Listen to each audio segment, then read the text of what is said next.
Hello, chào tất cả anh em nhá. Giờ mình làm ẩm thực, làm lẩu nhá. Ừ. Biết rồi đâu gì đây. Làm lẩu cá lóc nhá. Mình vừa thải xong thịt cá lóc mới nhá. Để viên chiên hai bi. Đây là hai bi bún với là xúc xích đầy mình nhá, với là cưng, với là nấm này mình nhá. Đấy, để tao má giờ mình làm lòi mới à. Giờ mình đang sinh sống tại Bình Dương. Đấy, một tuần thì làm lâu để bồi dưỡng sức khỏe để đi lao động, đi xuống hàng làm bên công ty, bên xuống hàng nặng 15 10 á. Để mình quay video cho tất cả mọi người cùng xem. Đấy. Giờ mình đang phụ trợ nhau nha, quay nốt cho mọi người xem phụ trợ của mình nhá. Hơi lộn xộn chứ nhá, hãy rầm rà. Đấy, không được cột càng lắm mọi người nhá. Người Việt ở đấy sinh sống đi lao động thì cũng bây giờ thoải mái hơn. Ở nhà mình làm nhiều, ở nhà mình thoải mái hơn. Ở đây thì nhỏ quá, nhỏ rộng.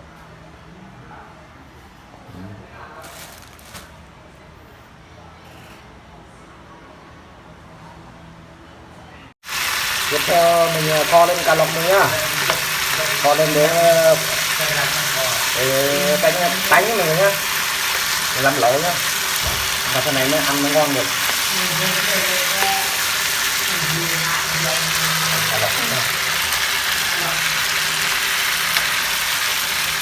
Rất là đắt đà, rất đẹp mình nhá, rất ngon mình nhá.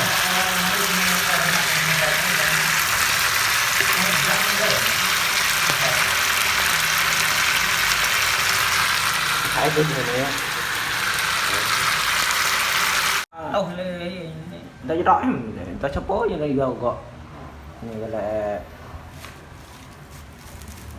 đây rõ nhưng mà là lẽ anh lấy nhà là con gộp giờ có mấy con ao hết canh dù nên lệ bò này bùa đấy bò trọ này nó thái cho gấu khờ tao thấy hiện cùng chiên xúc xích cá lóc lò thay chặt đó quá tuyệt vời luôn.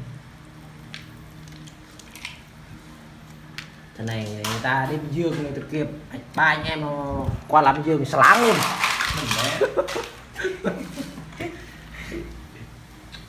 Có bác bắt nhiều màu ở trên em bảo em ngon đấy thấy cái thẻ phốt soi huyết nhà nó đầu bố xe hạt bố em cô mẹ hạt đập nè hấp đập bụi nè con coi bên năm lê con coi em lại hiểu không nó ngon em gật vừa bay không xe đã bầu còn vai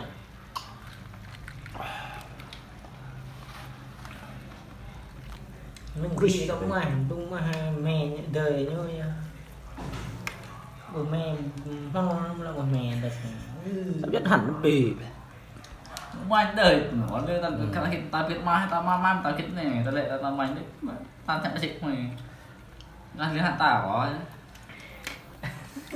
nhưng bằng lên đây là mà đây là giỏi đò vì anh bắt đi có bây giờ nó ở chợ thế em quanh ta bị vô vậy bây giờ rồi bây giờ nó ở bây giờ nó bây giờ mà tao phải lặng đó ấy thì mày này giờ nó em dân ra giống nhưng nó rất Không có lời gì